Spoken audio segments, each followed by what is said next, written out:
देख रहे हो मेट्रो न्यूज पिंच।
आज TCS कंपनीची जी ऑपरेशन हेड आहे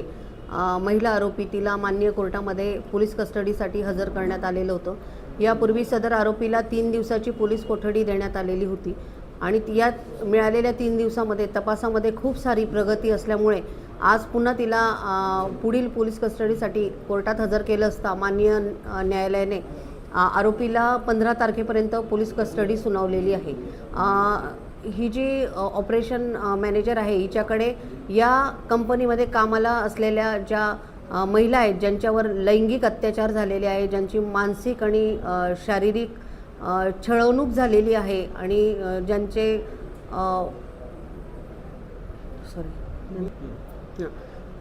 ज्या महिलांचा मानसिक आणि लैंगिक छळ झालेला आहे तर अशा महिलांनी या आरोपीकडे वेळोवेळी तक्रारी केलेल्या होत्या, परंतु या आरोपीने ती सदर विभागाची हेड असताना तसंच जी पॉश कमिटी आहे त्याची पण सदस्य असताना आणि स्वतः एक महिला असताना तिने या पीडित महिलांची बाजू न घेता उलटपक्षी आरोपींची बाजू घेऊन आरोपींना तिने आत्मविश्वास त्यांचा बळावला आणि त्यांना पाठिंबा केला आणि त्यांना तिने चिथावणी दिल्यामुळे आरोपींचं कॉन्फिडन्स वाढवून त्यांनी आणखी पण गुन्हे केले आणि त्या बाबतीत आणखी 9 अशाच प्रकारचे गंभीर स्वरूपाचे गुन्हे ऑलरेडी पोलीस स्टेशनला दाखल आहेत आणि या महिला अत्याचाराच्या गुन्ह्यासंदर्भात आता SIT स्थापन झालेली आहे आणि ही संवेदनशील गुन्हे बघता SITने मला म्हणजेच असिस्टंट डायरेक्टर आणि पब्लिक प्रॉसिक्युटरला लेखी पत्र देऊन विनंती केलेलं आहे की महिलांच्या हितासाठी आपण कोर्टामध्ये व्यक्तिशः हजर राहून काम बघावे, म्हणून आज रोजी मी माननीय कोर्टामध्ये हजर राहून पीडित महिलांच्या वतीने प्रभावी युक्तिवाद केला आणि माझ्यासोबत जे सहाय्यक सरकारी अभियोक्ता आहेत अनिकेत आव्हाड त्यांनी पण प्रभावी युक्तिवाद केला आणि म्हणून गुन्ह्याचे गांभीर्य बघता माननीय कोर्टाने आरोपीला 2 दिवसाची पोलीस कोठडी सुनावली आहे। मॅडम, कोर्टाने विचारणा केली होती की मागच्या PCR आणि या PCR मध्ये फरक आहे, वेगळं काय तुम्ही कशासाठी मागतायत? मागच्या PCR मध्ये ह्या आरोपीचा गुन्ह्यामध्ये सक्रिय सहभाग आहे अगर कसे किंवा इतर जे 9 गुन्हे आहेत किंवा हा गुन्हा आहे या गुन्ह्यातले जे आरोपी आहेत त्यांचे आणि हिचे काही संबंध आहे का किंवा हिचं इन्व्हॉल्वमेंट आहे का किंवा हिने पीडितांची बाजू घेतली नाही तर त्याच्या पाठीमागचा हेतू काय, नेमका उद्देश काय याबाबत तपास करायचा असल्याने आपण आधी पोलीस कस्टडी घेण्यात आली होती, परंतु तपासादरम्यान इतर जे आरोपी आहे